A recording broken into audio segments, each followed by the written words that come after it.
At Norfolk Southern, we build ties, wooden ties on tracks that span 20,000 miles, connecting us to ports, highways, and warehouses, and invisible ties that are just as strong, connecting us to communities, the land, and each other. This is one of those connections. It's called the North American Amazon, the lower Mississippi Alluvial Valley, a huge swath of land that, thanks to the Mississippi River, was among the most nutrient-rich soil on Earth. A forested region once a home to 25 million acres of bottomland hardwoods, cut down to 4 million today. If we were standing here in Yazoo County 100 years ago, we would virtually be standing in a forest. There would have been several species of oaks, cottonwood and cypress and maple.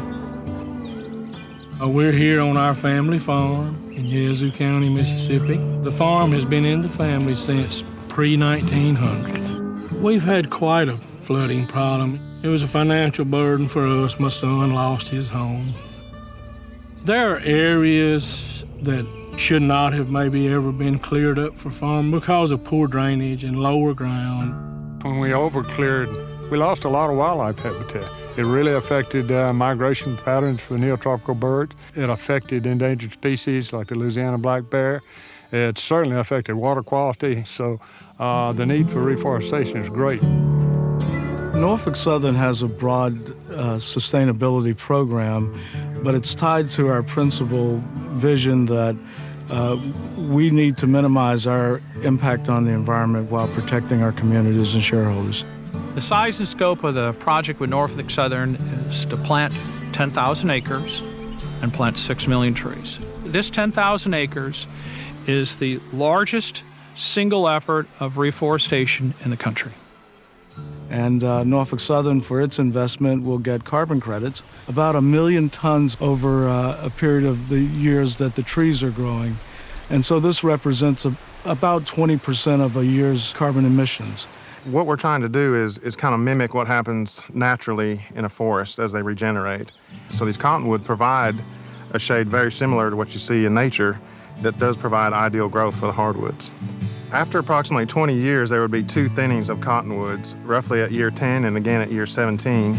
There'll be less cottonwoods per acre, which provides more room for increased growth, increased height for better quality trees. It's great for wildlife, it's great for water quality, it's great for carbon sequestration. It has tremendous benefits for any environmental factor you can come up with. And these trees were just planted 2.5 years ago. This is an instant forest. My granddad bought this farm like 60, 70 years ago, and my dad actually grew up hunting and fishing here as a little boy. We have planted a little over 1,100 acres in trees. The trees have provided us a more reliable source of income than the crops we had planted in the past. The railroad's been a big part of the history around here, as has farming and timber industry. Both have been around forever, and the farmers need the railroads, and the railroads need the farmers. We're determined that future generations, our grandchildren's grandchildren, can look back and say Norfolk Southern did what it could to protect natural resources, including water and the air and the land. It makes me feel really good to know that I work for a company that truly cares about the environment. People who look back at us will say we were good stewards of what we had in front of us. Everything we do is connected. Let's all do our part to create a better world, and let the people in our lives know that Norfolk Southern is in it for the long haul.